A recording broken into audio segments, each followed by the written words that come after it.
No. Oh, yeah.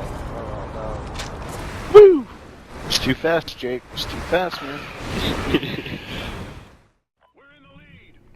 Hey guys, Fast Jake here. This is episode 2 of Bridging the Gap for Call of Duty Ghosts. And Bridging the Gap is a series I started in Black Ops 2.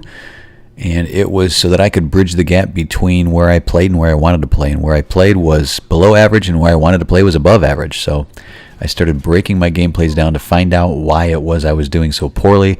Posted them on YouTube, got some good feedback, and decided to give it a shot here in Call of Duty Ghosts as well. So what I'd like to do is talk about mini rotation today. That was something that I've gotten questions on. What is a mini rotation? I've mentioned it in other videos, and recently was playing with one of my subscribers and got the question again, so I thought I would post it. And that brings up another question, which is, I don't do this a lot, but I'm going to ask you for some likes, some dislikes, some comments. If you want to see more Bridging the Gaps, if you're new and this is the first time you've seen it, you should watch some others. But Bridging the Gaps basically, informational, instructional, trying to improve gameplay. If you want to see more, hit like. If you don't want to see more, hit dislike. I don't care if I get a dislike. It tells me what I should and shouldn't spend time on YouTube. But if you have suggestions for something else you want to see, or some different episodes of Bridging the Gap, let me know in the comments. And what you've been watching right now is an example of my mini rotation, which is between C and B.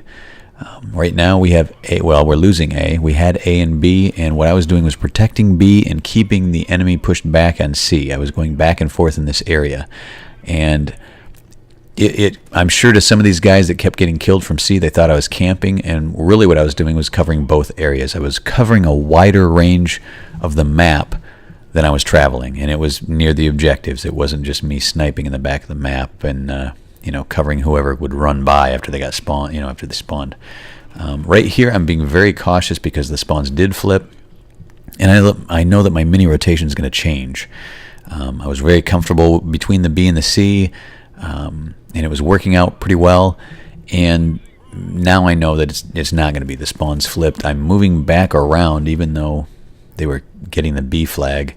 I heard those footsteps and didn't want to get killed from the back, so I went around the other direction. Did end up getting him, and what it did was cleared the B flag instead of now nobody's earning points. So now I'm trying to get a feel for where the enemy is, where my teammates are, to see where the next mini rotation is. I'm basically, and I always do this, I move from one mini rotation to the other. And so since the spawns had flipped, I knew I need to change my mini rotation, and I end up making a mistake back here. What I'm doing is I'm getting too close to their spawn, and in combination with getting in too tight of quarters. And by that I mean, if you look at the stairs, that does not leave me much room. If somebody pops up those stairs, I don't have much room to respond. And if I'm watching the stairs too closely, then I don't have much time to respond if they come back through that room or from the front. And as soon as I kill one or two guys, then they're going to start coming back that way for revenge kills. So I'm backtracking here. I'm headed back. I'm checking the corners. I want to head back to the area that I was at before. That, along with the fact that nobody was up in this area either. So they were me being up there probably forced them to spawn back down further on the lower level. So I decided, you know what, I need to go back to an area that makes sense. It doesn't make sense for me to be in the back here. It makes more sense for me to be up by B. So I'm trying to get comfortable with where I need to be, and nearly get taken out by this guy. Luckily, he gave me a hit marker with his sniper. But he called me out to his buddies, so I knew that there was going to be some more guys coming. And so now I'm starting to get a better feel for where my mini rotation should be. And it should be not in that same area. I don't want to be in the same area down there. But what I want to do is cover this back open area in these stairs. And that's basically what they're going to be doing, is coming through that area. I want to cover that area and then cover B if anybody tries to take it, or basically give cover fire to my teammates when they try to take B if I can, so that nobody can come back through this area and kill them from the backside. Because again, we've got C they've got A, and we're, B's still open. So I'm also not being aggressive because B is open. So nobody's gaining ground or losing ground. The spread in our points is not changing because we each have one flag. So I don't have to go extra aggressive. I am still playing the objective even though I have one cap. I am playing the objective because I'm controlling the map. I'm controlling the map around an objective. So I'm preventing them from advancing their score. So I think it's kind of bad information to say that if you're not capping flags, you're not playing the objective. It's pretty common to know that even in the professional teams, there's slayers and there are objective players, and the slayers are just they're there to frustrate the other team and to prevent the other team from getting set in their positions. And that's kind of what I'm doing. I'm preventing them from getting set on this side of the map. So now if you're thinking I'm trying to establish a new mini rotation, the answer is actually no. I hadn't seen anybody come that way for a while, so now what I'm trying to do is take advantage of the human psychological aspect, which is the revenge kill.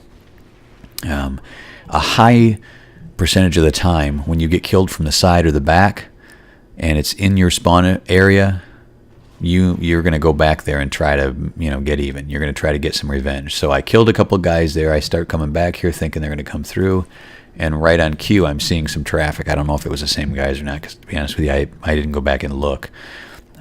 But that was the intent in going up there and getting them. So now I'm coming back to the stairs area, fully expecting to see somebody come through here.